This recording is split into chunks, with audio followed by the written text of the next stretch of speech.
Grabe, ang init. Ang hirap kumita ng pera. Kailangan ko mag-part-time.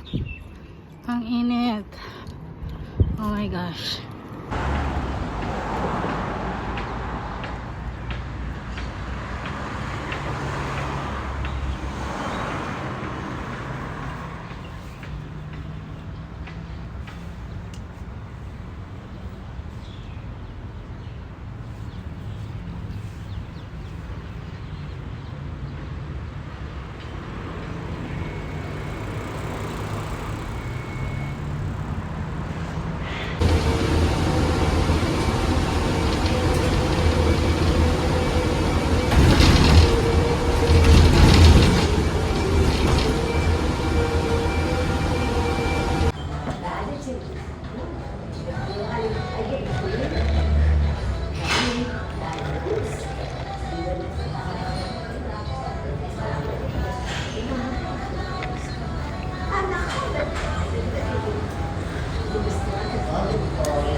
May mangga na.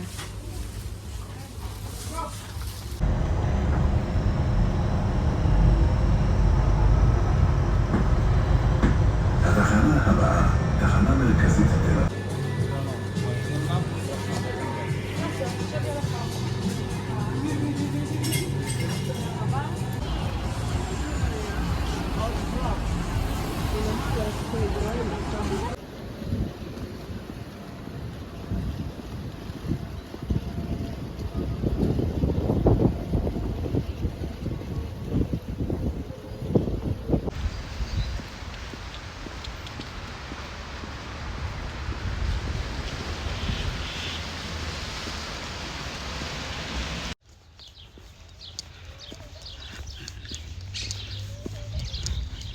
Nagpapalit na ng mga natutuyo na yung mga dahon kasi it's summer na.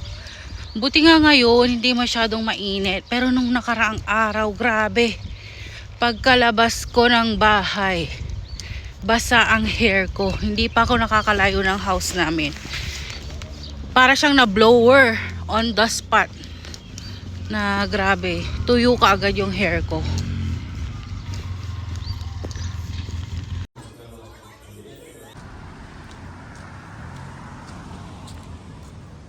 Tahimik ngayon. Sana hanggang mamayang gabi. Pero mostly, umaatake sila ng gabi. So ngayon is pupunta ko kay na Darcy para may kasama naman ako kahit papano. Saka mag-isa lang din siya, kaya mas okay na yung kasama ko siya. Na-affected dito. Grabe yung impact. Ay, mga pakana pala basag. Oh, yung mga glass din. Ballistic kasi. Grabe, ang daming damage. Ayun, damage lahat. Wala na. Wala na ba yung laki ng damage. Tapos doon din, oh. Damage siya, oh. Yan, damage siyang lahat. Ganyan. Pati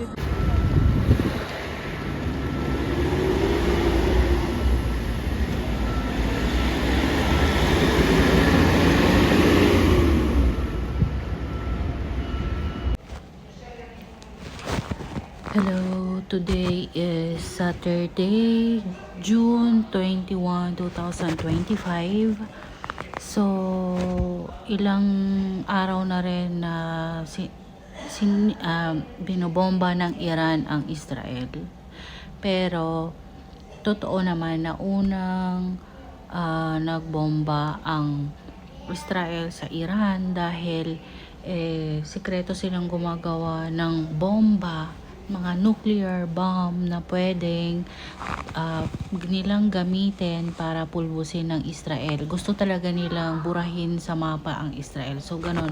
So, yun, nagkakaroon ngayon ng conflict sa pagitan ng dalawang bansa. Tapos, syempre, kami mga OFW ngayon dito sa Israel is yung iba, naapektuhan na sila. Meron akong mga nakita sa news or sa Facebook na super na damage yung kanilang mga bahay, may mga nasaktan na rin. So, yung iba, hindi mo masisisi talaga na gusto na nila talagang umuwi.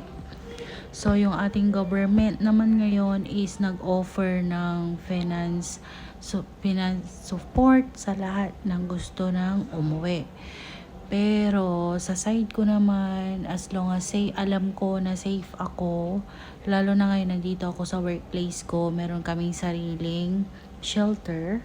At ngayon is sa phone, kung dati mag-a-alarm lang ang dito sa paligid mo maririnig kung merong paparating na bomba is merong wangwang, meron yung alert, bomb alert. Ngayon is meron na sa phone. So may alarm, may warning alarm muna sa phone, and then after that 30 minutes, 15 minutes.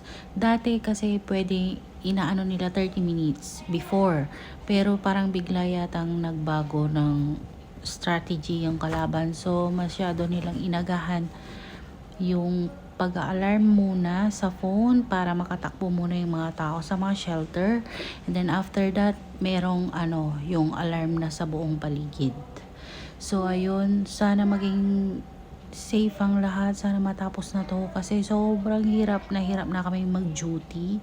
Ang alaga ko ngayon is natutulog siya sa shelter sa gabi. And then yung bed niya is normal bed, hindi siya hospital bed. At yung pasyente ko kailangan kong i-catheter and change position from every 2 hours. Especially at night. So, sobrang sakit na ng balakang ko, ng likod ko, na nakayuko. Ang hirap. Tapos, ngayon, syempre, hindi makalabas sa mga tao, no day off. Kasi, syempre, no part-time jobs.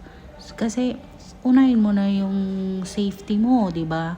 So, ayun, sana matapos na to before my birthday. Magpa-birthday na ako, please lang. Nagwo-worry na rin yung parents ko, yung mga anak ko, yung asawa ko. At naghihintay na mga bayarin. Kaya sana matapos na to, please. Sana maging safe tayo lahat. Always pray. So, yun lang ang mga kaganapan sa mga araw na to. Hindi na ako nakakapag-video. Kahit gusto ko mag-video. Kasi syempre, unahin mo pa bang mag-video, nagpapanik. I mean, hindi naman ako masyadong obvious na magpanik. Pero, alam mo yung natutulala ako o kaya nung